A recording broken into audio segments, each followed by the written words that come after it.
आज 1 अगस्त जुम्मे का दिन है, आज़ादी का महीना शुरू हो गया। अल्लाह ताला पाकिस्तान पर अपना रहमो करम करे। पहले आपके सामने आज की अहम खबरें रखूं। डोनाल्ड ट्रंप ने पाकिस्तान को बहुत बड़ा झटका दे दिया। 19% टैरिफ व्हाइट हाउस से ऑर्डर, तारीख का घटिया तरीन मुआहदा, सस्ता तरीन छोड़कर महंगा तरीन तेल, पूरा मुआहदा सामने आ गया। तफसीलात मैं आपको बताता हूं। ऑल पार्टीज कॉन्फ्रेंस का आज बड़ा लाएमल भी है। खान की तहरीक पर तमाम पार्टीज मुतहरक हैं और अहम तरीन केस तोशाखाना 2 भी लग चुका है। इसके साथ अडियाला जेल के आज रात या कल दरवाजे जरूर खुलेंगे। मिसाक जमहूरियत मुआहदा इमरान खान के पास लेके जाना और अली अमीन गंडापुर का एक वीडियो पैगाम फैटफ जाने का ऐलान और उमर यूब की चीफ जस्टिस से मुलाकात का मामला, तहरीक इंसाफ की क़यादत के पेशावर हाई कोर्ट में डेरे, जमानतों की दरख्वास्तें और हमाद अजहर के मुकाबले में नून लीगी उम्मीदवार क्यों मैदान छोड़ने लगे, साद रफीक ने क्यों इनकार किया, खैबर पख्तूनख्वा में मंजूर पश्तीन अमन पासून का ऐलान कर दिया और अरशद शरीफ की शहादत पर कीनिया की अदालत ने मुआवजा देने का हुक्म भी दिया है। इसकी तफसीलात से तमाम खबरें आपके सामने रखता हूँ। सबसे पहले मिसाक जमहूरियत का वो बदबूदार मुआहदा, नून लीग पीपल्स पार्टी एक दफ़ा फिर आला सतह के राब्ते तहरीक इंसाफ से मिसाक जमहूरियत का ये मुआहदा इमरान खान के जरिए के पास पेश करना चाह रहे हैं। एस्टेब्लिशमेंट चाह रही है कि एक सियासी मुआहदा करें जिसमें जिस तरह माजी में नवाज शरीफ और बेनज़ीर भुट्टो ने किया और उसके बदले में चाहते हैं कि खान तहरीक ना चलाए, सड़कों पर ना आए और रियायत दी जाएगी। वो रियायत क्या होगी कि 9 मई के जो 8 अगस्त को केसेस खत्म हो रहे हैं, सजाएं मिलेंगी, उस केस को खत्म किया जाएगा। हाई कोर्ट में इनकी अपीलें लगाएंगी, वो सजाएं रिवर्स की जाएंगी और बाकी लोगों को सजा नहीं दी जाएगी। गारंटी के तौर पर जमानतें भी देने को तैयार है। जो बड़ी सियासी जमातों के रहनुमा है वो भी इसमें गारंटूर बन सकते हैं। और एक कंट्रोल्ड जमहूरियत, जो इमरान खान की तहरीक को खत्म करना, जो 9 मई का बहाना बना के दबाव डालना कि निजाम जो एस्टेब्लिशमेंट के कंट्रोल में, लेकिन खान ने पहले भी इनकार किया, दोबारा भी इनकार होगा और अडियाला के बाद दरवाजे आपको खुलते हुए नजर आएंगे। इस दफा जो रहनुमा भेजने की कोशिश है वो तहरीक इंसाफ के नहीं होंगे।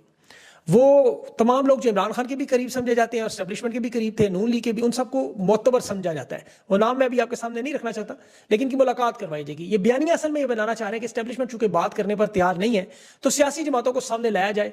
और ये एस्टेब्लिशमेंट को आप देखें, बड़ी अच्छी तरह अंदाजा हो चुका है, जर्नलों को अंदाजा हो चुका है कि इमरान खान और तहरीक इंसाफ मजीद मकबूल हुए इन सजाओं के बाद। अवाम खान को नहीं छोड़ रही और सियासी जमातें, सियासी रहनुमा तो देखें तब यतीम होता है जब अवाम छोड़ दे। नून लीग जब पीपल पार्टी आपके सामने, तहरीक इंसाफ के रहनुमाओं को तोड़ते रहे, पार्टियां छुड़वाते रहे, सजाएं देते रहे, नाहल करते रहे, लेकिन तहरीक इंसाफ इन सजाओं के बाद मजीद मकबूल हो गई है, अवाम में मजीद पजीर आई है। जिन लोगों को सजाएं दी हैं वो सजाओं पर शुक्र अदा करें। उमर यूब को चीफ जस्टिस यहया अफरीदी ने बुलाया लेकिन उसने साफ इनकार कर दिया। आप इनकी ट्वीट्स देखें और पाकिस्तान की अवाम देख रही है कि जो 78 साल में एक सियासत गंदगी का जोहड़, जिसमें इमरान खान एक कमल का फूल बन के सामने आया और पाकिस्तान की सियासत में आपको पता है कि यहाँ कोई मर्द नहीं जाता था, औरतों को तो आप छोड़ ही दें, मर्द यहाँ पे आपको पता है शिरकत करने से गुरेज करते थे। हजाम की दुकानों पर लिखा होता था कि सियासी गुफ्तगू बनाए। आज रेडी वाले से लेकर दिहाड़ीदार, मजदूर, ताजिर, तलबा, किसान सब एक ही बात कर रहे हैं, इमरान खान, इमरान खान। पाकिस्तान में कोई दूसरा टॉपिक ही नजर नहीं आता। इमरान खान ने इस पाकिस्तान की सियासत का पूरा डायमेंशन बदल दिया। ये घरेलू खवातीन, पढ़े लिखे लोग, आपको पता है PhD, डॉक्टर, न्यूरो सर्जन, अदीब, शायर, माजूर अफराद, खवातीन, ये सब के सब इमरान खान और उसके बार बार नजरिया जो है वो आपके सामने आता है। दूसरी तरफ जुल्म देखें, खान पर कोई इन्होंने नहीं छोड़ा।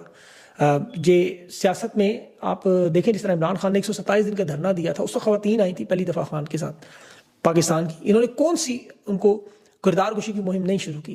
खान के खानदान ने तो कीमत अदा की है, लेकिन जो पाकिस्तान की खवातीन ने कीमत अदा की उसकी, जो 58 साल के बाद 1971 की तारीख तक ये दोहराते रहे, नौजवान बच्चियां, माएँ, बहनें, बेटियां जिस तरह, लेकिन वो इस नजरिए के साथ जुड़ गई। अब ऐसे लोग जिन्होंने जिंदगी में पुलिस स्टेशन का मुंह नहीं देखा, जब वो भी अपने ऊपर 150, 200 दहशतगर्दी की FIR करवा रहे हैं और पीछे नहीं हट रहे, अब नजरिया आप सामने है। डॉक्टर यास्मीन राशिद, अभी सरताज को उन्होंने एक मिसाल बना दी है। अब उससे नुकसान देखे एस्टेब्लिशमेंट का हुआ सारा, कि इन्होंने सियासतदानों को हकीर करने की कोशिश की, निचली सतह की अदालतों से सजाएं सुनाई, माजी में तो फिर सुप्रीम कोर्ट सुना देते। उसका सारा नुकसान अल्टीमेटली इनको हुआ कि इदारे में आपको पता है एक तो आइन और हलफ तोड़ने का, जो 78 साल की वारदात हम देखते रहे, फिर ऊपर से 9 मई का अलग ड्रामा। जब इन्होंने देखा कि सारी वारदात के बाद भी तहरीक इंसाफ के लोग पीछे नहीं हट रहे और 9 मई में तहरीक इंसाफ के 150 कारकुन शहीद करने के बाद भी आप देखें पिछले 3 सालों में ना तो कोई फौज का, ना पुलिस का, ना कोई रेंजर्स का, एक बंदा भी, एक सिक्योरिटी एहलकार भी नहीं काम आया। जबकि 4 दीवारों को जलाने का, जिसकी कानून में 6 महीने ज्यादा सजा नहीं, उस पर उन्होंने 10-10 साल सजाएं दी, लोगों को शहीद किया, कंटेनरों से नीचे फेंकते रहे। अब इनकी सजाएं कितनी होनी चाहिए जरा वो देखें, इन्हें उसी चीज का खौफ है। अब जो ही तहरीक का खान ने ऐलान किया, मोबिलाइजेशन शुरू हुई, अब इन्होंने शोर मचाना शुरू कर दिया, जी तहरीक इंसाफ के रहनुमा नजर नहीं आ रहे, तहरीक इंसाफ के रहनुमा आते नहीं है, इनके बयानात आप देखें, अब अवाम इनके साथ मौजूद नहीं है, इनकी तैयारी नहीं है। भाई आप कर्फ्यू लगा के, दफा 144 लगा के, माजी में कंटेनर लगाते रहे, फिर भी बाज नहीं, लोग गोलियां मारते रहे। अब दहशतगर्दी की अदालतों से 10-10 साल की सजाएं दे रहे हैं। अब उनके घर पिंडी, आपको पता है, छापे मारे जा रहे हैं, चादर चारदीवारी का तकद्दुस पामाल किए जा रहे हैं, टीमें बना दी, पुलिस जजेस करोड़ों कमा रहे हैं। लेकिन उसके बावजूद क्या जिस तरह माजी में लोग रुके, क्या इस दफा रुकेंगे? इन्हें खतरा सबसे बड़ा इसका यकीन करें एहतजाज से है। मैं वो ख्वाजा आसिफ का बयान देख रहा था कि मुराद सईद को सियासत करनी है तो मैदान में आके करे, अवामी लीडर मैदान में रहते हैं। अब ये बेशर्मी और बेगैरती की इंतहा है कि नवाज शरीफ पाकिस्तान का वाहिद रहनुमा जो 3 दफा मुल्क से भागा है, 3 दफा, खुद ख्वाजा आसिफ कामा लेके दुबई बैठा रहा। तो इन 10 साल की सजाओं के बाद आप देखें अवाम को ये एक चीज पता चल गया कि ये लोग गद्दार नहीं थे, ये गलती से मुफाहमत मोड में चले गए, जो तहरीक इंसाफ की खसूसियत खान का स्टाइल है कि मुजाहमत करनी है। ये एहतजाज की बजाय पार्लिमान का तहफ़्फ़ुज़ करते रहे। बैरिस्टर गौर ने का इकरार किया कि हमने इस जमहूरियत को चलने दिया, अवामी असम्बलियाँ नहीं लगाई, धरने नहीं दिए। अब वो ये सब कुछ करने पर तैयार है। स्टैब्लिशमेंट तो चाहती है एहतजाज ना हो। देखिए जर्नलों को सिर्फ एहतजाज का मसला और कोई मसला नहीं है, वो आपकी नशिस्तों को नहीं छेड़ना चाहते थे कभी भी, लेकिन एहतजाज की तरफ मामला गया, इन्हें सजाएं देनी पड़ी। अब यहाँ खैबर पख्तूनख्वा की हुकूमत सबसे अहम किरदार उनके रहनुमाओं का, और वही सबसे ज्यादा मुफाहमत वाले निकले। आज पार्टी को जब देखें सजाएं मिली हैं तो इन्हें स्याह दिन मनाना चाहिए था। मैं देख रहा था कल अली मीन गंडापुर का स्टाफ फूलों के हार वो मिशाल यूसुफ सही सेनेटर बनी उन पर डाल रहे थे। तो ये इन्हें चीज समझना होगा कि इस वक्त जो स्टैब्लिशमेंट कोशिश कर रही थी कि सजाएं देने के बाद हम इन्हें रोक लेंगे, इन तमाम रहनुमाओं को जिन्हें सजाएं मिली इनका कोई वोट बैंक नहीं है। शिबली फराज ने कितने एहतजाज लीड किए, उमर यूब कितने धरने दे चुका है, ज़रताज गुल ने कितने लॉन्ग मार्च किए हुए थे कि उनके कहने पर लोग अवाम निकल आएगी। इन सजाओं से अवामी तहरीक तोड़ने में स्टैब्लिशमेंट को कोई फायदा नहीं हुआ। स्टैब्लिशमेंट के साथ तहरीक इंसाफ तो 3 साल से इस बंदूक से लड़ रही है, जिसपे मशरकी पाकिस्तान में 93,000 हमने देखा फौजी सरेंडर कर गई, बंदूक के सामने थे। अब 3 साल से तहरीक इंसाफ लड़ रही है। इन्हें तो क्रेडिट देना चाहिए कि अदालतें, मीडिया, पार्लियामेंट, सेनेट सब के सब खत्म हो चुके हैं, लेकिन जमात मौजूद है, बल्कि पूरी ताकत से मौजूद है। और अब वो ताकत इनको आपको मजीद नजर आएगी आज के लाए अमल के बाद। डरना इन्हें उस दिन से चाहिए जब लोग पुरअमन एहतजाज की बजाय मशरकी पाकिस्तान की तरफ चले जाए, खुदा न खासा को नई मुक्ति बानी बनना शुरू हो जाए। जो इस वक्त बाजोड़ में काम हो रहा है, क्या खैबर पख्तूनख्वा में हो रहा है, या अकबर मुफ्ती की शहादत के बाद बलोचिस्तान में हुआ, जिस तरह मुशर्रफ ने वारदात की, उसके बाद देखें अमन कभी नहीं आया। बलोचिस्तान में 25 साल हो गए, खैबर पख्तूनख्वा में जितने ऑपरेशन किए उसके बाद मजीद बदमनी फैली। तो ये जो हालात, ये जो काम कर रहे हैं, ये बिल्कुल वही ज़ियाउल हक वाले, मुशर्रफ वाले, वो लोग तो फिर एक लेवल पर आके रुक गए थे। लेकिन ये ऐसे लग रहा है कि इनका आखिरी दौर चल रहा है कि जिस इदारे में आपको पता है हलफ और डिसिप्लिन टूटता रहे, जिस तरह अयूब खान के दौर से लेके अब तक के फील्ड मार्शल तक आप 100 चंद आर्मी चीफ निकाल दें, बाकी तो जिसने हलफ उठाया पहले दिन से वो एक्सटेंशन पे सिर्फ काम करता रहा कि हुकूमतें बनानी, हुकूमतें गिरानी है, मीडिया कंट्रोल करना है, सियासतदान कंट्रोल करने। उन तमाम अवामिल से इदारे कमजोर हो चुके हैं। इनके इदारा आपको पता है इस वक्त सोचता है, अंदर से भी सोच इदारा है। आमतौर पर मामला 1.5 साल उसमें खत्म हो जाता था कि क्योंकि रहनुमा डील कर लेते, सरेंडर कर लेते, इनकी कुव्वत बर्दाश्त कम थी। अब यहाँ चूंकि इमरान खान ने एक नई डायमेंशन दे दी, एक नई कुव्वत बर्दाश्त है, अल्लाह ने उसे मुनफरद ताकत दी, और इसी वजह से अब ये परेशान है। ऊपर से देखें जो लोग परेशान है वो याद रखें वक्त की एक खसूसियत है कि ये रुकता नहीं है, बदलता है। कभी रातें बड़ी, कभी दिन बड़े, आपको पता है। और जुल्म की रात तो जितनी मर्जी लंबी हो, से खत्म तो होना है। तो इसलिए अब ये जो जितना जुल्म बढ़ता जा रहा है, ये इंजाम के करीब, अंधेरा खत्म होने से पहले जैसे गहरा होता है। तो इसमें गमगीन ना हो, इस निजाम को काबू करने की सिर्फ कोशिश है और कोई चीज नहीं है। लेकिन जो लोग दावे कर रहे हैं ना अभी, वो फिरौन को भी याद रखें। देखिए बनी इसराइल को फिरौन ने कहा मैंने इनको दबोच के कामयाब हो रहा हूं, मैं काबू कर लिया मैंने, ये मेरे शिकंजे में है। लेकिन क्या वो डूब गया। यजीद यही समझता था, इमाम हुसैन अलैहिस्सलाम को शहीद किया, मदीने पे हमला किया, मजनीकों से मक्के पे हमला किया, उसे लगता था हुकूमत अब इंतहाई ताकतवर हो चुकी है, अब कोई मुखालिफ नहीं रहा, अब सामने मेरे कोई हुसैन इब्न अली, अब्दुल्ला बिन जुबैर नहीं है। लेकिन क्या हुआ, आपके सामने एक जहरीली शराब लड़ गई, जिल्लत आमेज मौत हुई, कब्र का निशान तक मिट गया। 38 साल की उम्र में अभी कौमे आद का वो बादशाह शदाद, उसने तो जन्नत बना दी, सोने चांदी हीरे कीमती मोतियों से आलीशान बाग बना दिए, सैकड़ों साल लगाए। और उसने कहा जी कि मैं ये जन्नत और दोज़ख को अपने कब्जे में लेकर खुदा न खास्ता रब बन गया हूं। लेकिन ऐन जन्नत के दरवाजे पर वो जहन्नुम वासिल हुआ। कारून बड़ा दौलतमंद शख्स था, फिरौन का साथी था, खजाने की चाबियां ऊंट लेके चलते थे। तो कुरान की आयत थी, वो कहता था मैं अपने इल्म और काबिलियत की वजह से हर चीज पर काबू पा चुका हूं। अल्लाह ने कुरान में कहा कि हमने इसे और उसके घर को जमीन में धंसा दिया। तो ये शान शौकत और जो दिखाता था अपनी, अल्लाह के हिसाब के सामने नहीं बच सका। तो इसलिए आप इन चीजों पर गमगीन ना हो। जितना मर्जी को ताकतवर हो जाए, वो अल्लाह के निजाम से ताकतवर नहीं है। तहरीक इंसाफ अभी अदालतों में भी लड़ेगी, बिलाशुबा अदालतें कॉम्प्रोमाइज है, और इस्तीफों का मामला भी खान से मुलाकात के बाद होगा, और जहां जिमनी इंतखाबात के मामले। अच्छा यहाँ देखिए नून लीग में अभी बड़ी जबरदस्त चीज़, ख्वाजा साद रफीक ने अमाद अजहर के मामले में इलेक्शन लड़ने से इनकार किया। हालांकि उसे पता है कि इलेक्शन उसे जितवा दिया जाएगा, लेकिन वो अपनी वजादारी रखना चाहता है। एक तो नवाज शरीफ के साथ उसका आपको पता बड़ा अरसा गुजरा, नमक हरामी नहीं कर सकता। और नून लीग के कुछ लोग हैं, आप यकीन करें वो बातचीत करते हैं, कहते हैं यार गलत हो रहा है, बहुत गलत हो रहा है। वो सियासती दस्तबरदार है, खामोश है, थोड़े बहुत है लेकिन कम है। अब जो है मामला तेल के ज़खायर का, उस पर नेहा वारदात के किस तरह ट्रंप ने चूना लगाया, तेल बल्कि लगा दिया।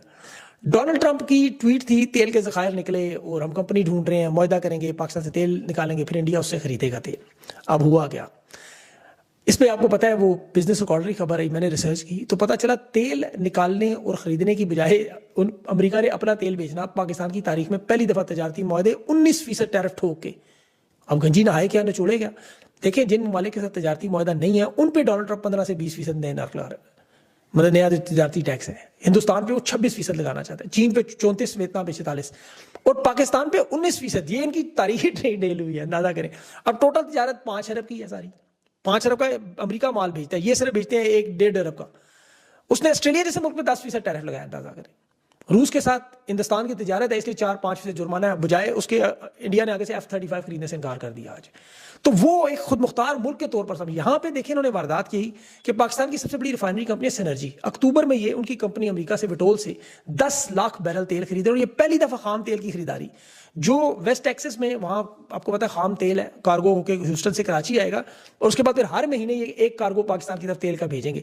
अब जुल्म की इंतहा देखें कि हमने अमेरिका को अपना गाहक बनाना था, इन्होंने अपना तेल निकाल के बेचना था, अमेरिका ने उल्टा अपना तेल बेचना शुरू कर दिया। आमतौर पे तो ये सऊदी अरब से, अरब अमारात से, कतर से, खलीजी ममालिक, कुवैत वगैरह से लेते थे रियायती कीमत पर, डेफर्ड पेमेंट्स पर, मतलब 30 दिन बाद, 60 दिन बाद या 90 दिन बाद उधार में मिल जाता था।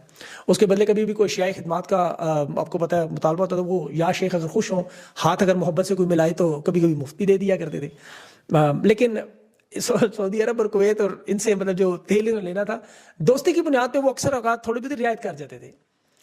अब ये जब तेल पाकिस्तान आता था वहां से, तो इसमें 3 से 7 दिन लगते थे। शिपिंग की कॉस्ट है, खर्चा होता है ट्रांसपोर्टेशन का, तो $2-3 बैरल उसकी कीमत बढ़ जाती है। अब रूस थोड़ा ज्यादा दूर था, उसमें 10 दिन लग जाते थे या 15 दिन लग जाते थे। वहां की जो ट्रांसपोर्टेशन कॉस्ट थी वो तकरीबन $3 से $7 बैरल के पास पहुंच जाती थी। अब अमेरिका पाकिस्तान से बहुत दूर है, यहां से आने में तकरीबन 40 दिन लग जाएंगे और $12 से $18 बैरल तेल की कीमत इजाफा हो जाएगा। जो रेट्स अच्छा अमेरिका के दुनिया में है वो बैनुल अक़वामी मार्केट से पहले ही ज्यादा है। ये रिफाइन करने के बाद तकरीबन $85 बैरल पे चला जाएगा, जबकि मिडल ईस्ट जो मिलता है वो तकरीबन 75 के करीब है। जहाज का किराया महंगा, ये डाले तो इसमें करोड़ों रुपए का इजाफी खर्च, मतलब सीधा सीधा अमेरिका को फायदा, और ऊपर से 19% तिजारती टैरिफ अलग। अब देखें डोनाल्ड ट्रंप एक ताजर है, उसकी नजर हर एक की जेब पे है। पाकिस्तान की हुकूमत के हालात तो इनकी तो जेब ही कोई नहीं, इनके तो कपड़े भी उतरवाने पे वो तैयार हो गया। अब ये जो छोटे छोटे ममालिक जिनसे तिजारती मुआहदे करके ये यहाँ पर आपको गले में ढोल और पैरों में घुंघरू बांध के नाचते थे कि जी इतने अरबों की इन्वेस्टमेंट आ गई, इतने अरबों का मुआहदा हो गया, अब ये तेल की दरियाफ्त पर एक लफ्ज नहीं बोले, वरना ये तो MOU साइन करते चीखे मारते थे। डोनाल्ड ट्रंप को ट्वीट करके बताना पड़ा, ना कोई प्रेस कॉन्फ्रेंस, ना कोई तस्वीरें, ना कोई वीडियो, ना कोई तिजारती मुआहदा। ये सौदा क्या था छुपाया जा रहा था, अब वो सौदा निकल रहा है बाहर। ये उल्टा अमेरिका से तेल खरीद रहे हैं। अब डोनाल्ड ट्रंप को पता है कि इनके पास पैसे नहीं है, वो कर्जा देंगे, कर्ज पे सूद देंगे। अब देखिए जो चीन इनके साथ कर रहा था, डोनाल्ड ट्रंप ने कहा हम भी डेट एंड सेल यानी कर्जा देके इन्हें मशरूत मदद देके फिर वही पैसा अपने मुल्क में वापस, मतलब देखिए $1 अरब दिफाई कर्जा दिया, उसके बदले में $500 मिलियन का दिफाई सामान खरीद के अपनी अमेरिकी कंपनियों से पैसा अमेरिका में घूमता रहता है और सूद इनके ऊपर चढ़ जाता है। कर्ज और अमेरिका पे और दूसरा इन्हिसार अलग बढ़ जाता है। माजी में भी जितनी भी एड मिली मिलिट्री कॉन्ट्रैक्टर्स के जरिए वो दोबारा अमेरिका चलेगी। आप देख लें कि सारे सौदे उठा के देख लें, दिफाई पार्ट्स देख लें, सारे F-16 दिए तो उसके पार्ट्स यहाँ से लें हम। दहशतगर्दी की जंग लड़नी हो तो वहाँ तरबियत का खर्चा अमेरिका से ले लेता है, वो अपनी कंपनियों को भेज देते हैं।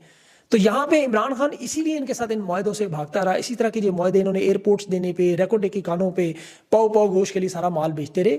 अवामी हुकूमत ना हो तो हमेशा जर्नेली वारदात यही होती है। जापान के साथ अमेरिका ने सबसे बड़ी तारीखी डील की थी 25% टैरिफ पे, पहले 15% पे। अब जापान में 550 अरब की सरमायाकारी अमेरिका डोनाल्ड ट्रंप ने करवा ली साथ ही। अब वो यही काम हिंदुस्तान के साथ करना चाह रहा है, वो नहीं मान रहे, उन्होंने साफ इनकार कर दिया है। मोदी फनकार है, आपको पता है, उसने कहा मैं जहाज नहीं खरीदूंगा तुम्हारे। तो ये सिर्फ चीन, रूस और हिंदुस्तान का जो मुआशी गिरफ्त है उसे काबू करने के लिए कोशिश है। यहाँ पाकिस्तान एक 24 करोड़ का मुल्क कर्जों में पहले ही आपको पता है लुथड़ा हुआ है। 30% कर्जा तो चीन का देना है, बाकी अमेरिका के देना है। जो IMF के पैसे जो मिलेंगे वो दोबारा अमेरिका के पास चले जाएंगे। यानी 10 रुपए का उधार लें आप, 6 रुपए का माल उन्हीं से खरीदें और फिर 10 रुपए पे आप सूद देते रहे। और ये सिर्फ डोनाल्ड ट्रंप को खुश करने के लिए कि आपने इमरान खान के मामले में अमेरिका की तरफ से बोलना नहीं, आप हमारे कपड़े भी उतरवा लें, हमें जो मर्जी करवा लें। अब यही सूरत हाल है कि मसला अब चीन को उन्होंने लग नाराज कर लिया सारे चक्कर में, उनके 67 अरब लगे, वो लगा मसला बनेगा। तो इंशाल्लाह और मजीद भी बहुत सारी चीजें हैं, लेकिन वीडियो थोड़ी लंबी हो गई है। अपना ख्याल रखें, इंशाल्लाह अगले व्लॉग में मजीद बात करेंगे। मुझे इजाजत है, अल्लाह हाफिज़।